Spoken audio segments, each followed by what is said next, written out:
welcome everybody. This is so amazing that you are here. I was just talking to our poets and I was teasing them, like I tend to get emotional at library events, and I started to get emotional because a parent had said, is this the first poetry slam that you've had in this library?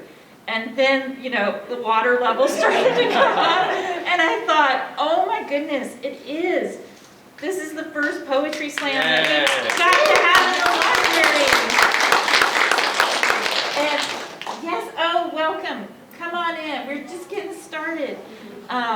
So I'm just so delighted that you are here tonight, and I'm so touched that we have 7 poets who were brave enough to jump into the fray and share their work with us tonight. So, quick show of hands, how many of y'all have never been to a poetry slam? Okay, oh, students! All right, so I told our student poets that I am trying to mimic what happens at Verselandia. And so that is the poetry slam. I'll tell you a little more about it at the end of the evening. But they have certain rules that they follow at their poetry slam. So each poet must perform a work that is their own. No costumes are allowed, no props, no music, and you get a 3-minute time limit to slam your poem. After 3 minutes, there's a 10-second grace period, but once you hit 3 minutes 11 seconds, you get a penalty that's automatically deducted from your score. And the poems are scored by a panel of judges on a scale from 0 to 10. And at tonight's slam, we have 3 judges. At Verselandia, there will be 5, but we have 3 judges. And we are going to add up all 3 of those scores.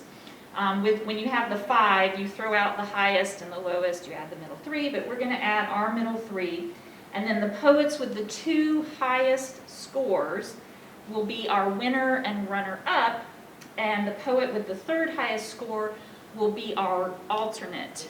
So those 3 poets will represent Grant at Verselandia. For each school slam, and this will happen at Verselandia as well, you like to have someone who can come up and help the judges out a little bit, get used to flipping their scorecards and taking in the poetry and being able to assign it a score. And so our student poets were amazed, like, oh, do you call it a sacrificial poet because you're sacrificing them to the judges? And I said, yes, that's why it's called that. And at, I think, almost all of our previous school slams, we have been very blessed to have a continuous sacrificial poet, and that is Mr. Dylan Lehman, a member of our English department. And he very graciously offered to once again throw himself in front of the judges as our sacrificial poet. So will you please welcome to the microphone Dylan Lehman. Privilege and honor to be back here as a sacrificial poet after a couple of bad years where nothing exciting or fun happened anywhere. So thank you. So once again, judges, my job is to get all of the bad votes out of you. So give me all of the bad votes so they can have all of the good votes. All right.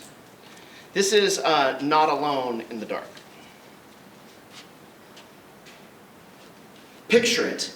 As the first poet stands and risks to speak, a spotlight finds a dancer curled on a dark stage. The dancer begins to move. A drum joins. Boom, boom, kush.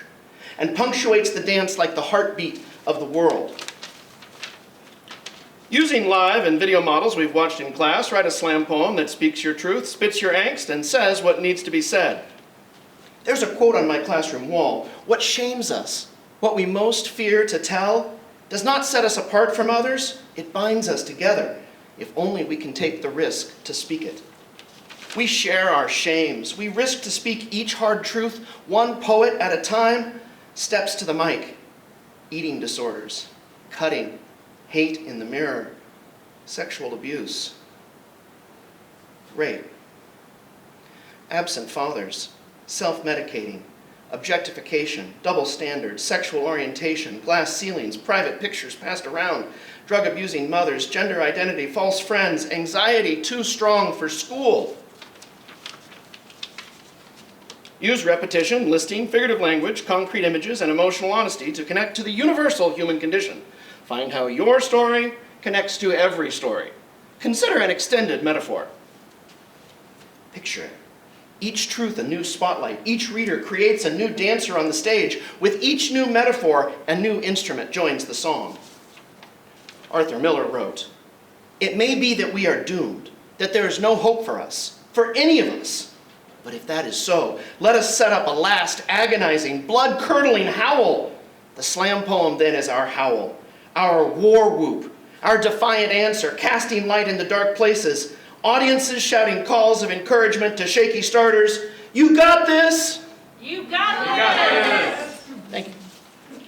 Picture it. When all of the spotlights have cued dancers and all of the instruments join the symphony, we see that we have become the dancers, and we dance about the rim of a crater, glowing red from slightly off stage. We dance as if unwatched. We speak our truth for ourselves, each truth born of pain, darkness, pressure, secret until we give up on trying to make diamonds by locking up pain tight and realize we hold not coal, but seed that needs light and tears to free it, bravery to speak it, and it can grow to something new.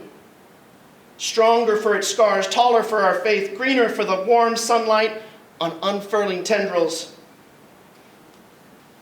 Add deliberate changes in pace, volume, and emphasis. Script blocking right into your poem, but don't say that out loud. 360 to 560 words should be 2 to 3 minutes performed. This is word 478. Picture it for the last time. We speak truth and pain to heal ourselves, but each truth is an invitation for someone else to share, and someone else, until we hear the world in our heartbeat, until we see that we are not alone in the dark.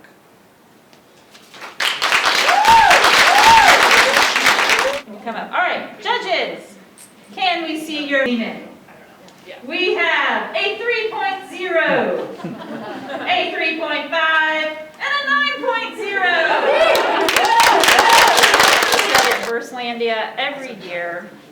You know, the point is not the point. The point is the poetry. And that is what we are here to celebrate tonight. So I would like to welcome up our first poet. Before I do that, I'm going to let her have a chance to take a deep breath. And as a reminder, Mr. Lehman in his poem talked about truth and that there can be some hard truths. And I always like to say at the beginning of the Poetry Slam, there can be some hard truths that we hear tonight. Definitely ones that come up at Burstlandia, but I always remind their students that as their teacher librarian, I am a staunch defender of their First Amendment right to free speech, and so we let them say the truths that they need to say. And with that, I am going to bring up our first student poet, Sayuri. Okay, sorry. Something. The people go on, starving, waiting, puppets and pawns to a god. Brainwash control, traitors in peace, flames keep licking, clocks keep ticking. Bombs and people drop like flies, all of them killed by lies. As clueless kids run in rice fields, across the sea pressure builds. Scientists, inventors alike combine, all trying to create something. Oblivious to student suicide and toxic loyalties, atoms collide. The beginning and the end. Something is coming, something. Something, ticking, something, waiting. Time passes, one day, 1 hour, 1 minute, 1 moment, 1 drop, 1 flash, 1... They were running to school. Together. He's watching the birds. His wife sits by the window. Just in this moment, the world seems to be at peace. The sky is out. The sun is out. The sky is blue. Clear. She's with her mother, hanging laundry. Her father's away. Her sister is calling her from inside. Her eyes are dark brown, like the earth and the trees, full of life. And then, light. Open your eyes, blood pooling. Open your eyes, skin melting. Open your eyes, houses burning, people burning. Something has come, something is here, something, something, something, something. Glass shards, human pincushions, buildings flattened, families crushed, desperate screaming, helpless cries, figures falling, maggots crawling, everyone needing something, something, never getting something, something. The dead torched, the living poisoned, always scarred, always broken. Fumes of smoke blanket the sky and black rain falls. Falls on children, orphaned. Falls on the parents deprived from their babies. Falls on the bodies of siblings, melted, boiled, and buried alive. Falls on the innocent and the guilty. Falls on 80,000 people dead and thousands more soon to die. Falls on the ruins that had once, just a moment ago, been home to over 300,000 people. Something has come. Something is gone. Something in history. Something, something.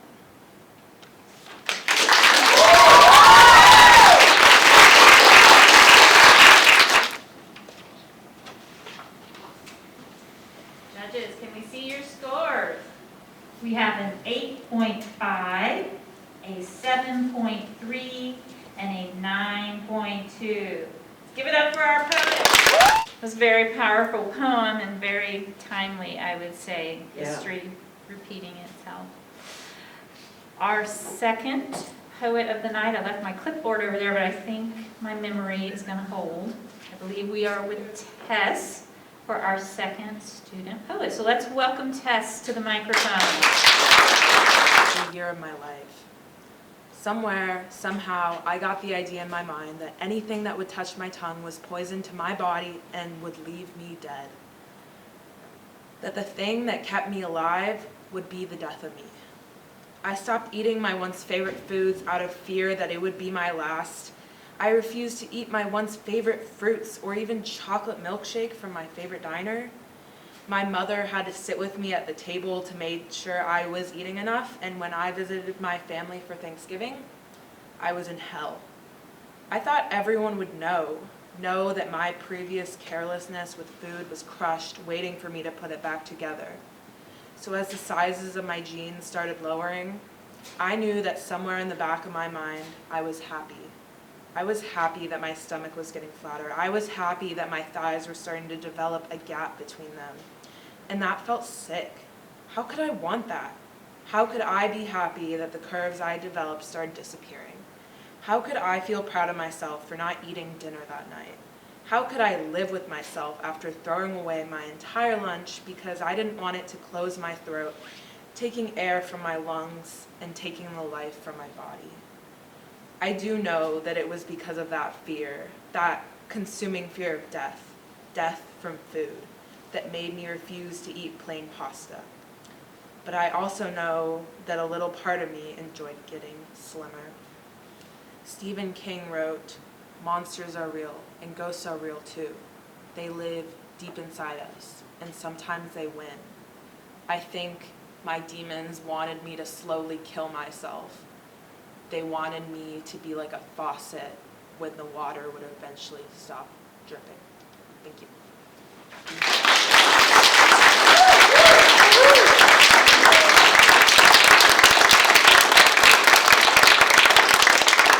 Okay, we have an 8.3, a 6.9, and an 8.4.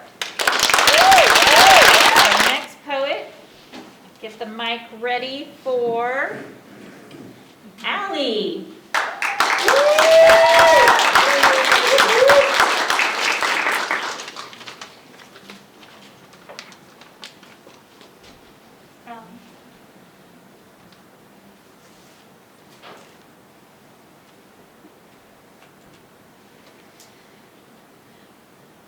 Obsessive, compulsive, disorder, unorderly, not ordered. I didn't order this. And the price is too high for this problem, this pressing, this prison, poison wrapping around my heart, and panic wrapping and tapping at my door, hatred teasing the corners of my head, and I don't want to do this anymore. Rationality runs to make room for this new monster. But I cannot run fast enough to escape this entity that exploits my emotions, extracting the treasured things to torture. And I cannot scream loud enough without shattering something that shouldn't be secured with super glue. So I stare at you, shining and streaking past me, finishing the race as I face plant. I wish I could run like you. I wish I could run away.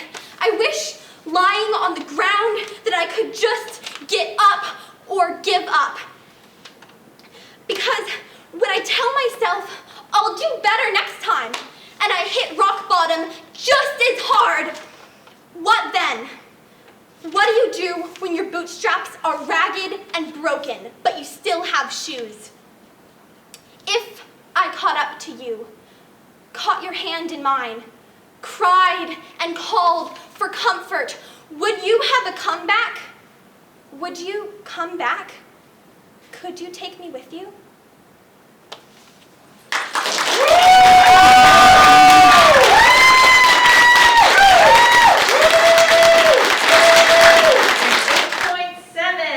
A 7.0, and an 8.9. Allie, as your teacher, I will always come back. Next to the microphone, can we please welcome Calliope?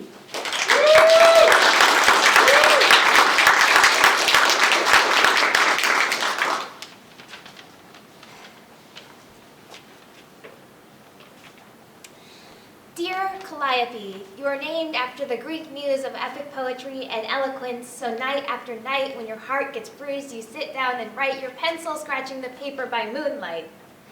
Dear Calliope, this isn't a surprise, you were right when you were 3, this isn't your body, but you make it come alive. Dear Calliope, congratulations, you're non-binary. You love yourself. You also know that it's impossible to survive. Like Atlas holding the world, you know you cannot thrive with the weight of this hate on your shoulders. Dear Calliope, you're gonna get kicked out of health class once, twice, and you better get your credit so there's not a third time. You wish it was you that was the problem. Anything other than your own teacher's ignorance. And you try not to pray to Nemesis, the goddess of revenge. Dear Calliope, it took months of fighting so you could use a locker room for PE instead of a mirrorless stall smelling of piss. Piss doesn't really rhyme with PE. You learned that no schools will follow their own policy because who gives a fuck about the trans kid who wants to get an A in gym? So you'll have to be stubborn, write countless emails while crying, and then get applauded for your bravery when it was actually out of necessity. Dear Calliope, people will ask you what your genitals are lifting up Pandora's skirt. Do you have a dick? Not caring about the consequences because people don't see you as a person, they just see you as a penis or a vagina. Were you born a boy or a girl? Can't you see how this is offensive? Dear Calliope, day after day, when people misgender you with a she, you'll have to make a decision. Fear for your safety and tell them you're a he, or stay silent about your pronouns and avoid persecution. You live with that indecision in between safety and just being you. Dear Calliope, in this world of hate, you'll find love, and I'm begging you, Calliope, please don't give up. Like Dionysus, express your gender. So, dear Calliope, you can do this. Embrace yourself and be free.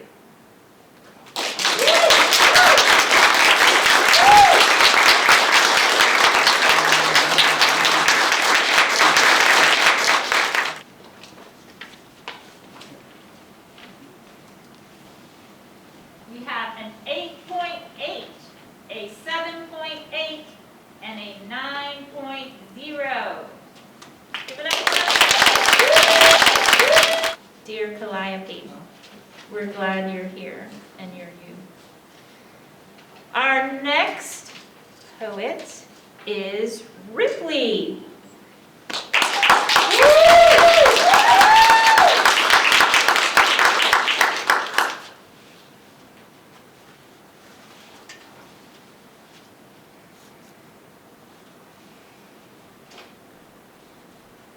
We are alive. Right now.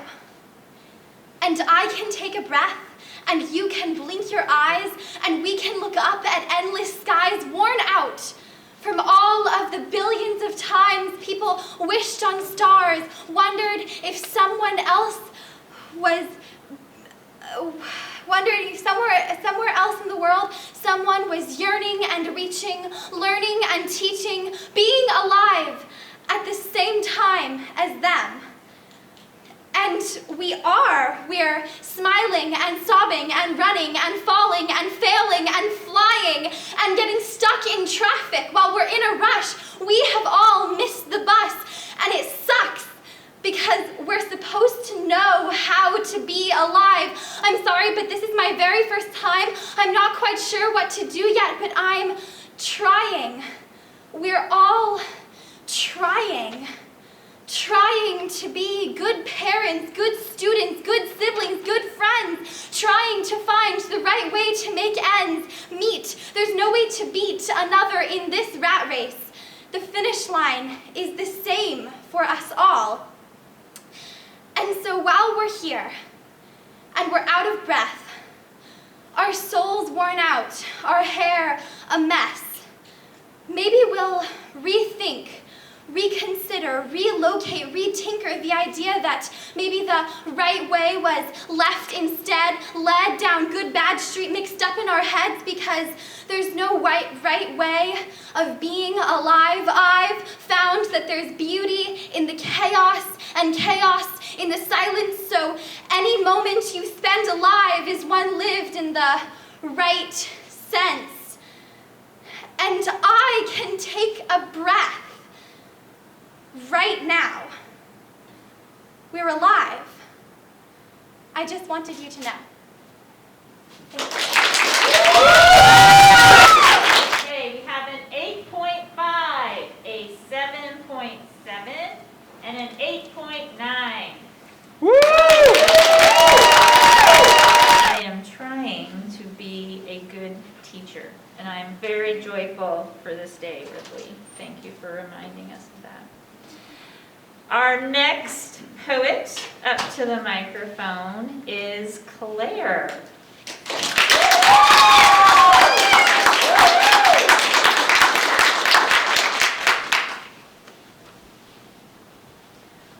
My poem, Raised by the Page, is inspired by Kelly Norman Ellis's Raised by Women poem.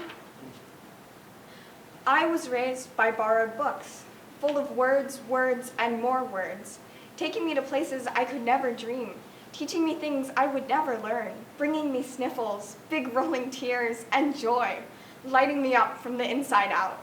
I was raised by demigods and monsters, Greek myths in the middle of New York City, teaching me to love the page, love the world spun from thin air, from 26 small squiggles, giving me a place to hide, to rest in the sea of long tables, to protect me when the smiles and laughs turned sharp, when the shoulders turned away. Why aren't you talking to us? Put your book away. Please don't make me. Blue pancakes are better than your whispers.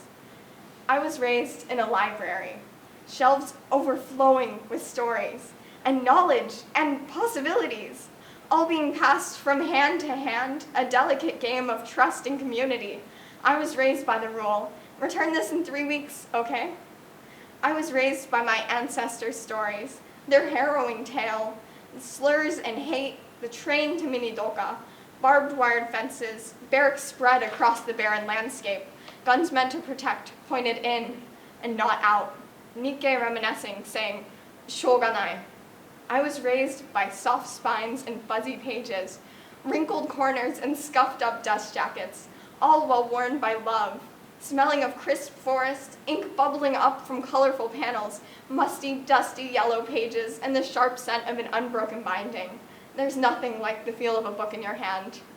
I was raised by rainbow-hued covers, Books I pulled off the shelf with shaking hands, full of princes wearing dresses, 2 British kids and a dog, and someone who is not a coward. All of them daring to be different, daring to be themselves, unapologetically, showing me who I am before I even knew what to ask. I was raised by books.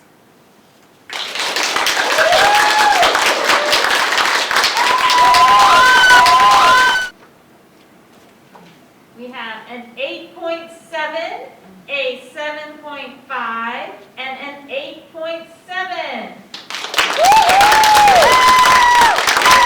Raised by Beverly Cleary, Trixie Belden, and Stephen King. All right, our final student poet of the evening is Anyanka.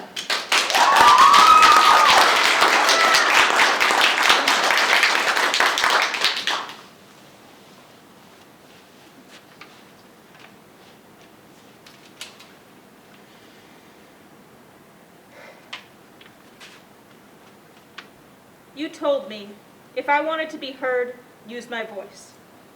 I have screamed until my voice gave out and have been forced to realize, through panic and fear and hate, no matter how loud I get, you are not listening. You just want to wear me down until I drown in the silence that you left after I spoke. You do not care for me unless I look and act and sound like you. What is the point of raising my voice if no one is listening? I am not alone. Every march and measure and mess we make, we rise up, we shake the foundations, we take what is given and try, but it is not enough. Not enough, never enough. I have cried and grieved and screamed. I am angry. The ground is cracking open, and I am angry. It is not enough to keep living, not enough to try and imagine my life and future when I cannot think of what that future might be. Not enough to tell myself self-preservation is rebellion enough. I've heard we have a decade left till time runs out. Not counting down, spinning in place, hoping for a cheat. I left my everyday to walk in the streets and remind the world that we are loud and proud, but it is not enough. These acts see little change but climate change, and I am scared that the water will not flow, that the ground in which I grow will not flower. And dour though I seem, your lies fall apart at the seams, and I can see through you. Masks crack, but pain lasts, and your apologies are empty to your children when their children wither from your greed. But that is not what we will need in the aftermath when we rebuild. We will not be free if this is how you lead. I am tired of people telling me that it is not my time or place to panic unnecessarily. I am tired of being told that it is all on me, but that you won't step up, given the opportunity. I am tired of feeling ashamed of the way people act, of my fellow humanity. I am tired of being told that I have a voice, but you don't want to hear it. I am tired of peace being used as a time to prepare for war. I am tired of being told our history is a bore. You tell me that my generation will do the saving and degrade me for taking action to keep from caving beneath the weight because you won't admit you have responsibility. I will not give way or cast aside this basic expectation of human life. I will not give up hope. These dark themes must be addressed. I must believe that I am blessed, if not by the stars, then by the earth within which I will someday rest. This path you make with its ruts ground deep from selfishness will be reclaimed by those who must build on what you have maimed. You have tried to tame us, but you can hear the voices in the street, hear the footfalls on the road that you paved over stolen land. Your time is up.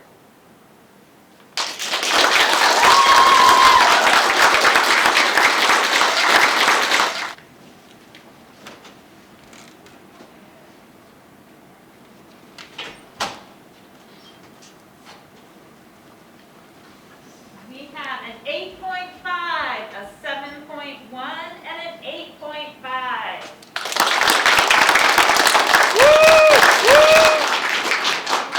Anyanka, I am listening and I am grateful for your voice.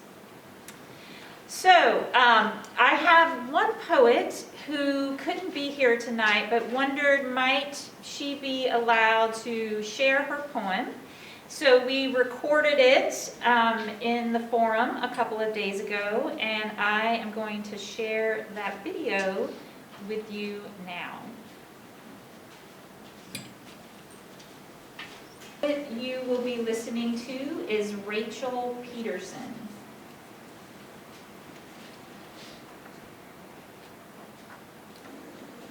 Don't tell me I'm wrong, because I'm not. I can carry my whistle, grip to my keys, but that doesn't change the predominant fact about me. I am a woman, you see. Every day, I get objectified. I may not see it, but when I do, I want to shrivel up, cry. I get looked at, stared over in places who knows where. No, I know where. I'm a woman, can't you see? According to society, that's what's wrong with me. And they say, not all men. Yes, not all men, but it's enough men for my sister, my mother, my future daughter, to grip to her keys in that elevator when she's alone with a man. He may have good intentions, he may offer up a smile, he may be one to never hurt a woman, but it's enough men for her to wonder, will he rape me?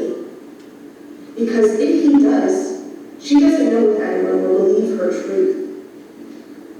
So don't tell me I'm wrong to be wary, wrong to be scared at my shadow at night and think of my mother, her face, her fear, her teachings. Stop there and jab here.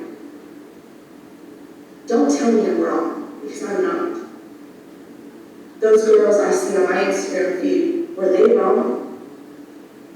My friend who sobbed onto my shoulder, was she wrong? Don't tell me I'm wrong, because I'm not.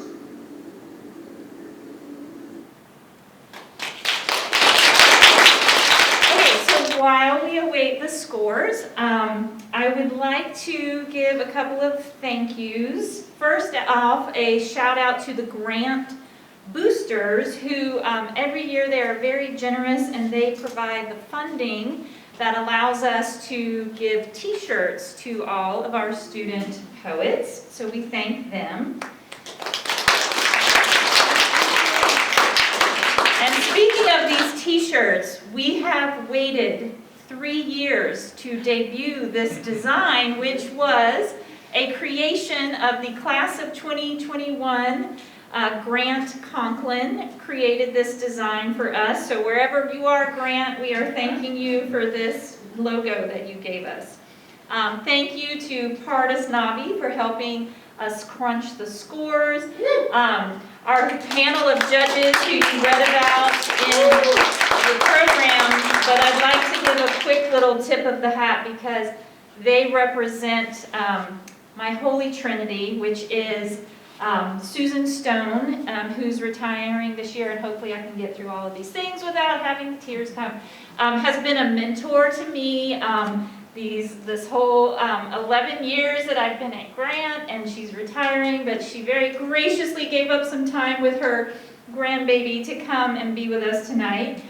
My love of the Hollywood Theater knows no bounds, and that is where Allison Hallett works, and she's helped create a partnership between the Grant Movie Club that I get to be an advisor for, and the Hollywood Theater. So stay tuned for some student programming when we kick off summer vacation. And then where would we be without libraries? I tell my students, I get to be your teacher librarian for 4 years. And that's an amazing feeling to be the teacher for every student that goes to this high school. But I only get to be with you for 4 years. But you're always going to have a library in your life because wherever you go, there are public libraries. And Danielle Jones works for Multnomah County Library. What a great partner they are to school libraries. So these are the 3 things that bring me great joy in my life. And I'm so glad that they spent their evening with us. So,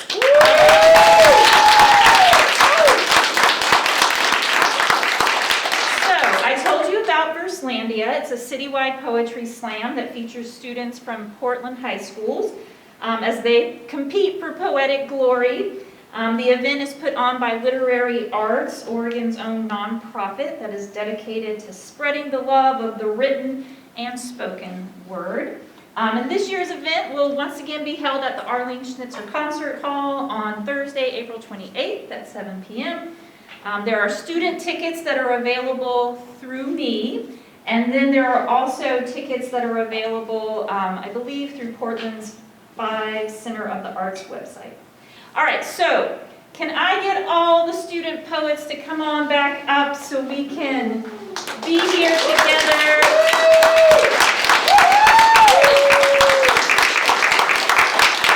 And supporters of the student poets, now is your time to take in this photographic moment. Oh, scoot. Which way? This way? That way. There we go. Yeah, we're looking. Everywhere. Yay! All right. Come on down. This is my better half, Jennifer Sochua. She is the amazing library assistant here in the Grant Library. And she is going to let me know who our representatives are going to be. So, our third highest scorer and Verslandia alternate is Sayuti.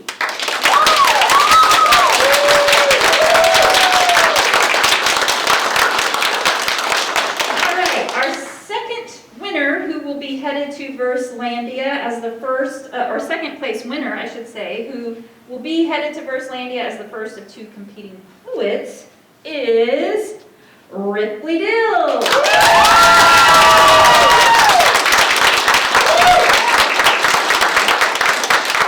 And this year's winner, who will also be going to represent us at Verslandia, is Calliope Rustin.